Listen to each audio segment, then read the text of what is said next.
சேரில் போய் உட்கார போயிட்டுருக்கேன் காம்ஸில் சம்மடி அடிச்சிருந்தாரு. டக்குன்னு தோணுச்சு அந்த விக்ரமோட சாமி படத்தோட என்ட்ரி நிஜமாலே அந்த போலீஸ் ஜீப் மேலே உட்காந்து இப்படி தட்டி அந்த பறவைலாம் பறக்கும். சரி டக்குன்னு அது தோணுச்சு. அதை அப்படியே ரீமிக்ஸ் பண்ணி okay reporting from Chepauk branch deputy commissioner of 6 sitting. இதுக்கப்புறம் ஒரு 6 அடிச்சா அதை சொல்லிடுவோம் அப்படின்னு போனேன். கரெக்டாக போய் உட்காந்து அடுத்து இன்னும் 2-3 பால்ல 6 அடிச்சாரு. சொன்னேன் அது இவ்வளோ வைரலாக போகணும்னு நான் எதிர்பார்க்கல. ஆருச்சாவேடா 2 பேர் காம்பாக்ஸில் உட்காருவாங்க. மீதி பேரெல்லாம் நாங்கள் வந்து சும்மா ஒரு பீன் பேக்கில் சோஃபாவில் வந்து பேசிகிட்டு இருப்போம், மேட்ச் பார்த்துட்டு இருப்போம். ஒரு ஃபஸ்ட்டு நான் நிஜமாக சொல்கிறேன், கடைசி ஒரு 10 மேட்ச் நான் பண்ண கமெண்ட்ரியில் அந்த டைரி எடுத்துகிட்டு போகிறதே விட்டேன். ஏன்னா எவ்வளோ தாங்க நீங்கள் சொல்ல முடியும்? கலக்கிறாரு, பொழக்கிறாரு, தெரிக்கிறாரு, சுருட்டி விட்டாரு, என்ன சொல்லுவீங்க நீங்கள்? சொல்லிட்டே வார்த்தை இருக்காது, நம்மளோட டிக்ஷன்லேயே வார்த்தை இருக்காது. ஸோ அந்த மோமெண்ட்டை வந்து எப்படி டிஃப்ரெண்ட்டாக கால் பண்ணலான்றதை மட்டும் ஃபோக்கஸ் பண்ணிட்டு சரி நம்ம இதுக்கப்புறம் டிக்ஷனரி எடுத்து அந்த டைரி எடுத்துகிட்டு போய் என்ன பண்ண போகிறோன்ற மாதிரி ஆயிடுச்சு. கிரிக்கெட்டையே ஒரு மாதிரி ரீடிஃபைன் பண்ணியிருக்காங்க பேட்டர்ஸ். பட் போலர்களை நினச்சா கொஞ்சம் பாவமாக இருக்குது நிஜமாக சொல்லணும். ஏன்னா நானுமே கிரிக்கெட் ஆடும்போது மெயின்லி ஒரு போலர் தான், அதுக்கப்புறம் தான் ஆல்ரவுண்டர், போலிங் ஆல்ரவுண்டர் தான் பார்ப்பேன். கொஞ்சம் கஷ்டமாக இருக்குது. ஏன்னா எல்லாமே போலர்ஸ்க்கு அகெயின்ஸ்டாக இருக்கிற மாதிரி இருக்குது. கிரவுண்ட்ஸ் சின்னதாகிடுச்சு, பேட்டோட குவாலிட்டிலாம் ரொம்ப சூப்பராகிடுச்சு. ஸோ அண்ட் இந்த ஒயிட் குக்கபரா பாலில் நீங்கள் பார்த்தீங்கன்னா மொத்தம் 2-3 ஓவர் தான் ஸ்விங் ஆகும், அதுக்கப்புறம் ஸ்விங்கு கட் ஆகிடும். ஸோ ஸ்விங்கு கட் ஆகிடுச்சுன்னா பேட்டருக்கு இன்னும் ஈஸி. எல்லாமே வந்து பேட்டருக்கு சாதகமாக இருக்கிறதுனால போலர்கள் ரொம்ப கஷ்டப்படுறாங்க. இந்த 2 பவுன்சர் ரூல் அப்படின்னு இந்த வாட்டி ஐபிஎல்ல கொண்டு வந்தாங்க. சரி அது போலர் செல் பண்ணும் அப்படின்னு பார்த்தா நீங்கள் ஒரு பேசிக் ரூல்ஸே பார்த்தீங்கன்னா பவுன்சர் போட்டு டாப் ஏஜ் வாங்கினா 50 மீட்டர் 60 மீட்டர் பவுண்டரினால 6 போயிடுது. ஸோ நீங்கள் வந்து ஒரு ஆஸ்திரேலியா மாதிரி பெரிய கிரவுண்ட்ஸில் இந்த ரூல் வச்சிங்கன்னா எஃபெக்டிவாக வரும். பட் அதுவும் இப்போ போலருக்கு அகெயின்ஸ்டாக போயிட்டு இருக்கு. ஸோ பவர் பிளேல 125 இது வரைக்கும் நம்ம அடிச்சு பார்த்ததே கிடையாது. எனக்கு தெரிஞ்சு இந்த ஐபிஎல்லே ஒரு 300 அடிக்கிறது சாத்தியம் தோணுது எனக்கு. போலிங்கோட குவாலிட்டியும் கொஞ்சம் டிப் ஆகுதோன்னு எனக்கு ஒரு ஃபீல் இருக்கு. ஏன்னா இங்கே பார்த்தீங்கன்னா ஒரு ஜஸ்பிரித் பும்ரா எடுத்துக்கோங்க, நட்டு எடுத்துக்கோங்க, நம்ம ஊர் நட்ராஜன், சுனில் நரேன், இவங்கெல்லாம் போடும்போது 4 ஓவர் 24 போடுறாங்க 260 அடிக்கிற மேட்ச்லேயே. பும்ராவால் 3 விக்கெட் எடுக்க முடியுது 30 ரன் கொடுத்து. ஸோ நீங்கள் நல்ல போலிங் போட்டால் தப்பிக்கலாம்.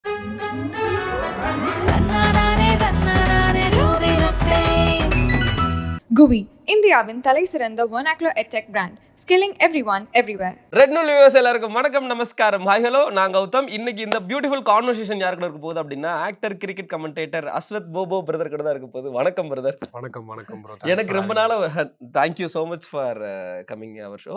எனக்கு ரொம்ப நாள் ஒரு டவுட், நீங்கள் கிரிக்கெட் கமெண்ட்ரி பண்ணும்போது இந்த போபோ அப்படி என்னன்னு தெரியல எனக்கு. அது கேட்டு நாளாக கேட்குற கேள்வி தான் இது. ஸோ வீட்டில் வச்சாங்க ப்ரோ சின்ன வயசில். நாங்கள் வந்து ஃபஸ்ட்டு 4 வருஷம் கல்கட்டாவில் இருந்தோம், அப்பாவுக்கு அங்கே வேலை. ஸோ அதனால என்னோட பாட்டி வந்து சும்மா கொஞ்சம் இல்லை செல்லமாக குழந்தைங்கள அந்த மாதிரி கொஞ்சம் போது ஏதோ போபோன்னு ஒரு இது வந்துருக்கு. அங்கே பெட் நேம் எல்லாருக்கும் வைப்பாங்க கல்கட்டாவில் யூஸ்வலி. ஸோ எனக்கு வச்ச பேர் போபோ. அது அப்படியே வந்து ஃபஸ்ட்டு ஸ்கூலில் ஸ்ப்ரெட் ஆச்சு, அப்புறம் கிரிக்கெட் சர்க்கிளில் ஸ்ப்ரெட் ஆச்சு. இப்போ வந்து அஸ்வத் முகுந்தனோட அஸ்வத் போபோன்னு தான் எல்லாருக்கும் கூப்பிடுறாங்க. அண்ட் ஓகே தான், நல்லா இருக்கு, ஜாலியா இருக்கு, வித்தியாசமா இருக்கு. செல்லக்குட்டி புஜுக்குட்டி மாதிரி போபோ அப்படிங்கிற மாதிரி கொஞ்சம் பேரா இருக்கிறதுனால நல்லா இருக்கு. அண்ட் நிறைய இந்த சீசன் ஐபிஎல்ல உங்களோட கிரிக்கெட் கமெண்ட்ரி எல்லாருக்குமே நிறைய பிடிச்சிருக்கு, நிறைய பேர் ரசிக்கிறாங்க.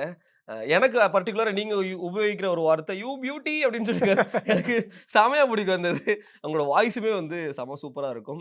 நடிகர், ஸோ ஸ்போர்ட்ஸ்ல ஒரு இன்ட்ரெஸ்ட், கிரிக்கெட் கமெண்டேட்டர், நிறைய பல பரிமாணங்கள்ல இருக்கிறீங்க. உங்களை பத்தி நம்ம நிறைய தெரிஞ்சுக்க போறோம். இந்த சீசன் ஐபிஎல் பத்தி நம்ம நிறைய பேச போறோம். T20 வேர்ல்டு கப் வரப்போகுது, அதை பத்தியும் நம்ம நிறைய பேசலாம் பிரதர். ஸோ இந்த ஐபிஎல்ல இருந்து ஆரம்பிச்சிடலாம். ஆறுச்சாமி துபே, இதுக்கப்புறம் கிரிக்கெட்ல இருக்கிற வரைக்கும் உங்களோட அந்த நீங்க சொல்லிவிட்ட அந்த ஆறுச்சாமி டெபுட்டி இன்ஸ்பெக்டர் சேப்பாக்கு ரிப்போர்ட் அது மாறவே போறது இல்ல. அது எவ்வளவு ஹாப்பியா இருக்கு அவர் வரைக்கும் ரீச் ஆயிருக்கு அப்படின்னா? நல்ல மூமெண்ட் ப்ரோ. லைக் ஆப்வியஸாக இப்போ நம்ம ஒரு கமெண்ட்ரியில் உட்காந்து ஒரு கால் கொடுக்குறோம், அந்த கால் போய் நிறைய மக்களை ரீச் பண்ணுது. இன்ஃபேக்ட் சிஎஸ்கேவே அதை எடுத்து ஒரு வீடியோ பண்ணுறாங்கன்னும் போது பெரிய விஷயம் தான். Obviously very happy. அது ஆனால் நடந்தது எப்படின்னா எதுவும் ரொம்ப பிளான் பண்ணி நடக்கலை. ஸோ யூஸ்வலாக நான் கமெண்ட்ரி பாக்ஸ்குள்ளே போகும்போது எனக்குன்னு ஒரு டைரி வச்சுருப்பேன். ஸோ நம்ம வந்து ஒரு கொஞ்சம் ஸ்டாட்ஸு, கொஞ்சம் பஞ்ச் டைலாக்கு, இவர் 6 அடித்தா இப்படி பேசலாம், இவர் 6-4 அடித்தா இப்படி பேசலாம், பெரிய மூமெண்ட் 100 வந்தால் இப்படி பேசலாம் அப்படின்லாம் நான் ப்ரிப்பேர் பண்ணிட்டு போவேன். பட் இந்த லைன் ப்ரிப்பேர் பண்ணது இல்லை. அது வந்து ஆறுச்சாமின்னு பில்ட் பண்ணிட்டோம், கடைசி ஒரு 2-3 மேட்சாக பில்ட் பண்ணிட்டோம். பட் அதை தாண்டி போகல. இன்னும் வெறும் ஆறுச்சாமி சொல்கிறோமே, ஏதாச்சும் பண்ணுவோம். சரி நான் உள்ள சேரில் போய் உட்கார போயிட்டுருக்கேன் காம்ஸில், சம்மடி அடிச்சிருந்தாரு. டக்குன்னு தோணுச்சு அந்த விக்ரமோட சாமி படத்தோட என்ட்ரி நிஜமாலே அந்த போலீஸ் ஜீப் மேலே உட்காந்து இப்படி தட்டி அந்த பறவைலாம் பறக்கும். சரி டக்குன்னு அது தோணுச்சு. அதை அப்படியே ரீமிக்ஸ் பண்ணி okay reporting from Chepauk branch deputy commissioner of 6 sitting இதுக்கப்புறம் ஒரு 6 அடிச்சா அத சொல்லிடுவோம் அப்படின்னு போனேன். கரெக்ட்டா போய் உட்கார்ந்து அடுத்து இன்னும் 2, 3 பால்ல 6 அடிச்சாரு. அடிச்சிட்டாரு. சொன்னேன் அது இவ்ளோ வைரலா போகும்னு நான் ஆமா. எதிர்பார்க்கல. But very happy that it has reached. Super brother. So சிஎஸ்கேல இருந்து ஆரம்பிச்சல அந்த ஐபிஎல்ல எப்படி போயிட்டு இருக்கு பிரதர் இந்த சீசன்? எனக்கு தெரிஞ்சு கிரிக்கெட் பார்க்குற ஆடியன்ஸோட பார்வையே வந்து மாத்திருக்கு இந்த சீசன் ஐபிஎல். ஏன்னா 250 அப்படிங்கிறது சாதாரணமா போச்சு. அத சேஸ் பண்றதுக்கு ரொம்ப சாதாரணமா போச்சு. கரெக்ட். ஏன்னா பயங்கரமான ஹிட்டிங்ல ஆடிட்டு இருக்காங்க. பேட்டர்ஸ் எல்லாமே ஒரு டாமினேட் பண்றாங்க பவுலர்ஸ் எல்லாத்தையும். எல்லா பவுலர்ஸுமே பாவமா இருக்கிறாங்க. இந்த சீசன்ல இப்போ வரைக்கும் சராசரி எடுத்து பார்த்தோம் அப்படின்னா, ஒரு ஓவருக்கு 13 ரன், 12 ரன் அப்படிங்கிறது இருக்கு. ஸோ பவுலர்ஸ் பாவம் அப்படிங்கிற மாரி தான் பார்க்கப்படுது. நீங்க எப்படி பார்க்குறீங்க? இல்லங்க கச்சாமுச்சான்னு இருக்கு நிஜமா ஆ, சொல்லணும்னா. ஆமா. இதுவரைக்கும் ஐபிஎல்ல ஆப்வியஸ்லி பேட்டர்ஸ் டாமினேட்டட் கேமா தான் மாறிடுச்சு கிரிக்கெட். பட் இவ்ளோ டாமினேட் பண்ண முடியுமா அப்படின்றது இந்த சீசன் தான் பார்த்துருக்கோம். ஒரு அந்த டாப் ஸ்கோர் பட்டியல் எடுத்து பார்த்தீங்கன்னா, டீம் ஸ்கோர்ல 287 எஸ்ஆர்ஹெச், 277 எஸ்ஆர்ஹெச், 272 கேகேஆர், ஆர்சிபி ஒரு 262 அடிச்சாங்க. இந்த மாரி டாப் 5ல வந்துருச்சு எல்லாமே இந்த சீசனே. ஸோ கிரிக்கெட்டையே ஒரு மாரி ரீடிஃபைன் பண்ணியிருக்காங்க பேட்டர்ஸ். பட் பவுலர்கள நெனச்சா கொஞ்சம் பாவமா இருக்கு நிஜமா ஆமா, சொல்லணும். ஆமா. ஏன்னா நானுமே கிரிக்கெட் ஆடும்போது மெயின்லி ஒரு பவுலர் தான். அதுக்கப்புறம் தான் ஆல்ரவுண்டர், பவுலிங் ஆல்ரவுண்டர் தான் பார்ப்பேன். கொஞ்சம் கஷ்டமா இருக்கு. ஏன்னா எல்லாமே பவுலர்ஸ்க்கு அகைன்ஸ்டா இருக்கிற மாரி இருக்கு. கிரவுண்ட்ஸ் சின்னதாயிடுச்சு. பேட்டோட குவாலிட்டிலாம் ரொம்ப சூப்பர் ஆயிடுச்சு. ஸோ அண்ட் இந்த ஒயிட் குக்கபரா பால்ல நீங்க பார்த்தீங்கன்னா, மொத 2, 3 ஓவர் தான் ஸ்விங் ஆகும். ம்ஹ்ம். அதுக்கப்புறம் ஸ்விங் கட் ஆயிடும். ஸோ ஸ்விங் கட் ஆயிடுச்சுன்னா பேட்டருக்கு இன்னும் ஈஸி. விக்கெட் பார்த்தா சென்னை டு பெங்களூர் போற ஹைவே மாரி இருக்கு. கீழ பார்த்தா நம்ம மூஞ்சியே தெரியும். அந்த அளவுக்கு ஃப்ளாட்டா குடுக்குறாங்க விக்கெட்ஸ். ஸோ இப்படி எல்லாமே வந்து பேட்டருக்கு சாதகமா இருக்கிறதுனால பவுலர்கள் ரொம்ப கஷ்டப்படுறாங்க. இந்த 2 பவுன்சர் ரூல் அப்படின்னு இந்த வாட்டி ஐபிஎல்ல கொண்டு வந்தாங்க. சரி அது பவுலர்ஸ் ஹெல்ப் பண்ணும் அப்படின்னு பார்த்தா, நீங்க ஒரு பேசிக் ரூல்ஸே பார்த்தீங்கன்னா, பவுன்சர் போட்டு டாப் எட்ஜ் வாங்கினா 50 மீட்டர் 60 மீட்டர் பவுண்டரினால 6 போயிடுது. ஆமா, ஆமா. ஸோ நீங்க வந்து ஒரு ஆஸ்திரேலியா மாரி பெரிய கிரவுண்ட்ஸ்ல இந்த ரூல் வச்சீங்கன்னா எஃபெக்டிவா வரும். பட் அதுவும் இப்போ பவுலருக்கு அகைன்ஸ்டா போயிட்டு இருக்கு. ஸோ பவர் பிளேல 125லாம் இது வரைக்கும் நம்ம அடிச்சு ஆமா, பார்த்ததே ஆமா, கிடையாது. ஆமா. எனக்கு தெரிஞ்சு இந்த ஐபிஎல்லே ஒரு 300 அடிக்கிறது சாத்தியம்னு ஈஸிங்கிற. தோணுது எனக்கு. ஸோ இம்பாக்ட் சப்பும் வந்து பவுலர்ஸ்க்கு வந்து அகைன்ஸ்டா இருக்கு. சிராஜும் சரி, அஸ்வினும் சரி நம்ம ட்விட்டர் போட்டத பார்க்க முடிஞ்சது. அதுக்கு உங்களோட கருத்து என்ன பிரதர்? இம்பாக்ட் சப்ப கொண்டு வந்த ரூல் முதல்ல நீங்க பார்த்தீங்கன்னா, சரி ஓகே பவுலிங்க்கு இன்னொரு ஆப்ஷன் எடுத்துட்டு வருவோம் அப்படின்ற ஒரு மைண்ட் செட்ல தான் இந்த ரூல் கொண்டு வந்தாங்க. என்ன பொறுத்தவரைக்கும் ஒரு நல்ல ரூல் தான். பட் இது பவுலருக்காக நீங்க எடுத்துட்டு வந்தீங்கன்னு சொல்லிட்டு, இப்போ பேட்டருக்கு தான் திரும்பி யூஸ் ஆகுது. ஏன் அப்படின்னா, இப்போ ஆல்ரெடி ஒரு டீம்ல ஒரு 7 பேட்டர்ஸ் இருப்பாங்க. இப்போ 8ஆ இருக்கிறது ஒரு 8வது ஒருத்தன் இருக்கான்டா. நம்ம வந்து ஒரு 45 ஃபார் 4 இருந்தா கூட, அந்த இன்னும் 8வது இருக்கவன் வருவான். என்ன பிரச்சனை அப்படின்னு சொல்லிட்டு வந்த பால்லேருந்து லைசென்ஸ் இருக்கு அடிக்கிறதுக்கு. ஸோ அது இப்போ வந்து திரும்பி பவுலர்ஸ்க்கு அகைன்ஸ்டா தான் போகுது. பட் இம்பாக்ட் பிளேயர்ன்ற ஒரு ரூல் ஐ ஃபீல் இட்ஸ் 50-50. கேமுக்கு நல்லதும் பண்ணுது. லைக் என்டர்டெயின்மெண்ட் வைஸ் இன்னும் நிறைய குடுக்குது. பட் அந்த ஆல்ரவுண்டர்ஸோட யூசேஜ் வந்து கொஞ்சம் கம்மியாகுது. ஃபார் எக்ஸாம்பிள் எடுத்துக்கிட்டிங்கன்னா, ஒரு முகமது நபி மும்பை இந்தியன்ஸ்ல.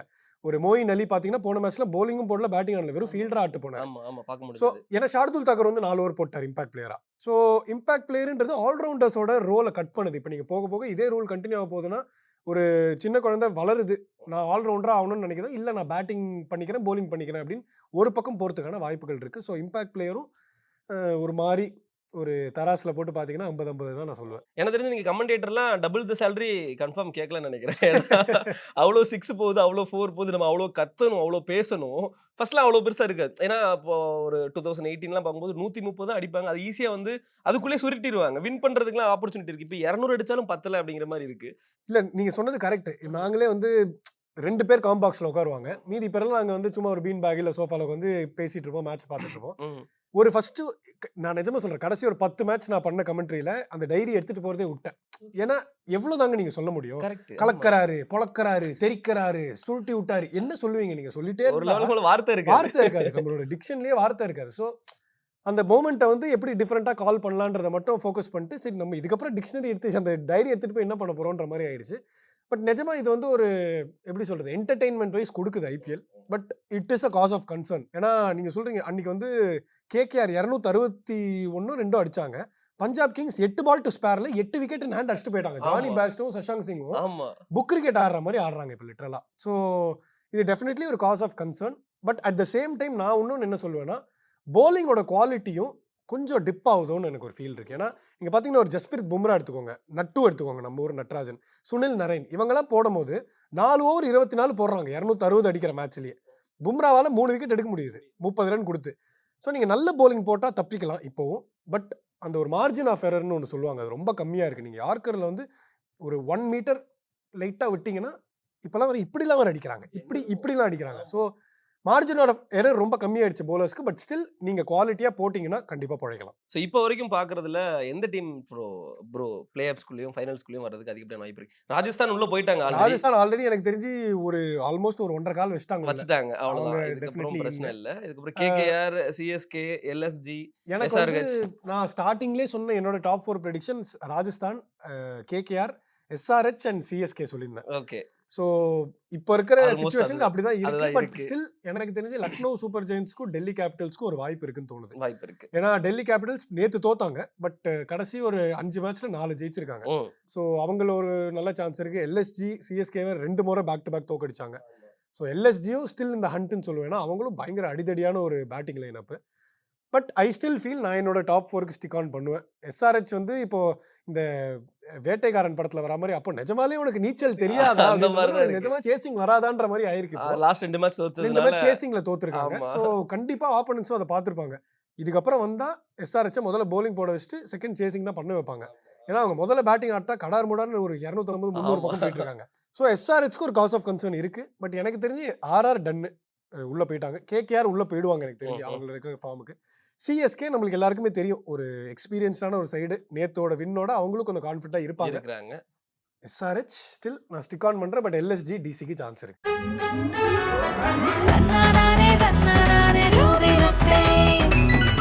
GUI, இந்தியாவின் தலை சிறந்த vernacular edtech brand, skilling everyone everywhere.